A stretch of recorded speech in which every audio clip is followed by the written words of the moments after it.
तो ये और सबसे पहला हमारा जो चैप्टर है विषय प्रवेश न्यूरोसाइकोलॉजी का, ये हम देखते हैं। और इसके हम सबसे पहले वस्तुनिष्ठ प्रश्न देख लेते हैं। न्यूरो मनोविज्ञान एक प्रमुख क्षेत्र है। न्यूरो मनोविज्ञान एक प्रमुख क्षेत्र है। आंसर होगा न्यूरो विज्ञान का।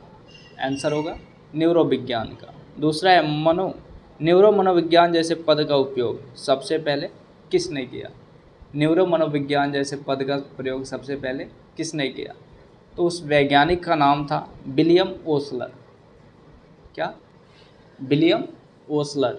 याद रखिएगा, विलियम ओसलर ही ऐसे मनोवैज्ञानिक थे जिन्होंने सबसे पहले न्यूरो मनोविज्ञान शब्द की उत्पत्ति की। तीसरा क्वेश्चन है व्यवहार का स्रोत मस्तिष्क होता है, जैसे कथन का संबंध किससे? व्यवहार का स्रोत, जब आप विषय प्रवेश पढ़ते हैं वहाँ पे हमें प्लूटो मिलते हैं, अरस्तु मिलते हैं। इसका आंसर होगा इसका, जैसे कथन का संबंध मस्तिष्क प्रकल्पना से है। मस्तिष्क प्रकल्पना। चौथा नंबर क्वेश्चन है व्यक्ति के खोपड़ी की सतही विशेषताओं एवं उसके मानसिक क्षमताओं के संबंध का अध्ययन किस शास्त्र में किया जाता है? व्यक्ति के खोपड़ी की सतही विशेषताओं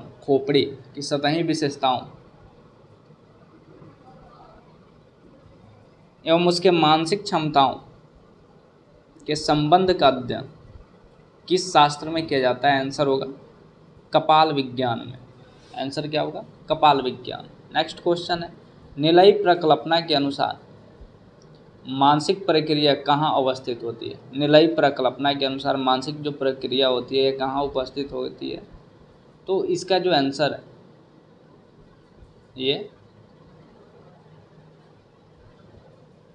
जो ऑप्शंस दिए हैं उसमें से किसी में नहीं होगा, क्योंकि जो निलयी प्रकल्पना होती है, जो वेंट्रिकुलर हाइपोथेसिस जो प्रकल्पना होती है, ये उपलब्ध होती है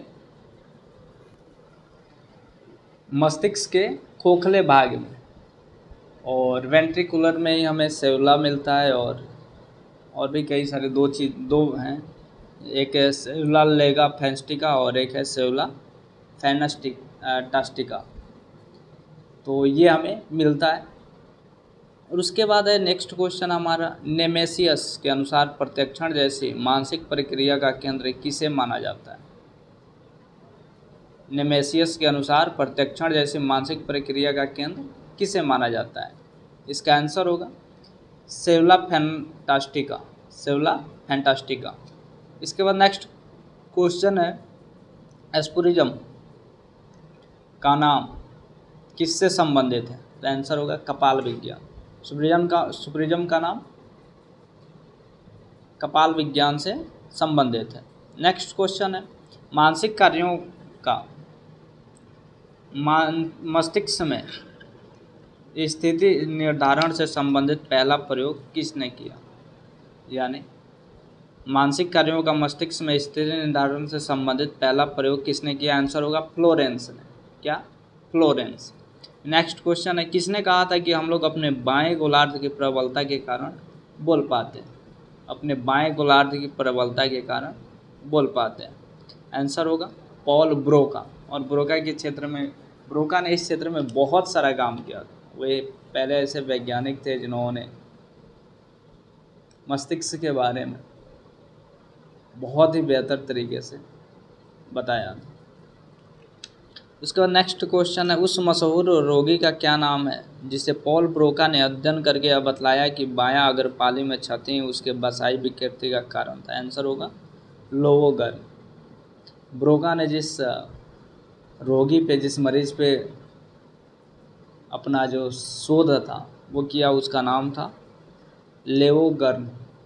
उसका नेक्स्ट क्वेश्चन है प्रमस्तिष्कीय कॉर्टेक्स में भाषा का अनुक्रमादित संसाधन के संप्रत्यय का प्रतिपादन किसने किया? आंसर होगा कॉल वार्निक ने। नेक्स्ट क्वेश्चन है जब कोई व्यक्ति किसी की बात को स्पष्ट रूप से सुन लेता है परंतु उसे समझने में यदि कठिनाई महसूस करता है तो संभवतः उसका कौन सा क्षेत्र प्रभावित है? यानी किसी की बात को वो स्पष्टता सुन ले रहा है परंतु समझ नहीं पा रहा है, तो उसका क्षेत्र कौन सा प्रभावित होगा? वार्निक क्षेत्र प्रभावित हो सकता है। उसके बाद नेक्स्ट क्वेश्चन है, जब व्यक्ति में ब्रोका क्षेत्र तथा वार्निक क्षेत्र दोनों को जोड़ने वाले तंत्रिकाओं में क्षति होने से भाषा में दोष उत्पन्न होती है, इसे कहा जाता है संवहन एफासिया। इसके बाद नेक्स्ट क्वेश्चन है, इसमें कौन सी वार्निक एफासिया है? वार्निक एफासिया आंसर होगा धारा प्रवाहिक एफासिया को हम वार्निक एफासिया से संबंधित पाते हैं। उसके बाद नेक्स्ट क्वेश्चन है, गोल्ज ने अपने प्रयोगात्मक अध्ययन जिस तथ्य की संपुष्टि किया है उसे किस तरह के विचार को समर्थन मिलता है? आंसर होगा स्थान निर्धारण विरोधी सिद्धांत से। उसके बाद नेक्स्ट क्वेश्चन है, यह प्रकल्पना के तंत्रिका तंत्र पृथक स्वतंत्र इकाइयों से बना है जो आपस में अंतरक्रिया करते हैं परंतु एक दूसरे से भौतिक रूप से संबंधित नहीं होते हैं को कहा जाता है? आंसर होगा न्यूरॉन प्रकल्पना। उसके बाद नेक्स्ट क्वेश्चन है, यह किनका विचार था कि वेंट्रिकुलर से कुछ तरल पदार्थ निकलकर तंत्रिका तंत्र द्वारा मांसपेशियों तक पहुंचता है जिससे मांसपेशियों में गतियां उत्पन्न होती है, और उस वैज्ञानिक का नाम था दकार्ते। उसके बाद नेक्स्ट क्वेश्चन है, गुब्बारा सिद्धांत के संदर्भ में निम्नलिखित में से कौन सा कथन सही है? तो सही कथन है वेंट्रिकुलर से तरल पदार्थ तंत्रिका द्वारा प्रवाहित होते हुए मांसपेशियों तक पहुंचता है। उसके बाद नेक्स्ट क्वेश्चन है, न्यूरॉन पद का प्रतिपादन किसने किया? न्यूरॉन पद का प्रतिपादन किसने किया? ये क्वेश्चन थोड़ा सा याद रखिएगा, थोड़ा सा इंपॉर्टेंट भी ये क्वेश्चन बन जाता है। तो इसका आंसर होगा विल्हेल्म वाल्डेयर ने। उसके बाद नेक्स्ट क्वेश्चन है, आधुनिक न्यूरो मनोविज्ञान के विकास में निम्नलिखित में से किसका योगदान स्पष्ट रूप से कुछ नहीं है? यानी न्यूरो मनोविज्ञान के विकास में न्यूरोसर्जरी का था, मनोमस्तिष्की का था, शिला विज्ञान या विकास का था, न्यूरोफार्माकोलॉजी का संबंध न्यूरो मनोविज्ञान के आधुनिक न्यूरो मनोविज्ञान के विकास में नहीं है।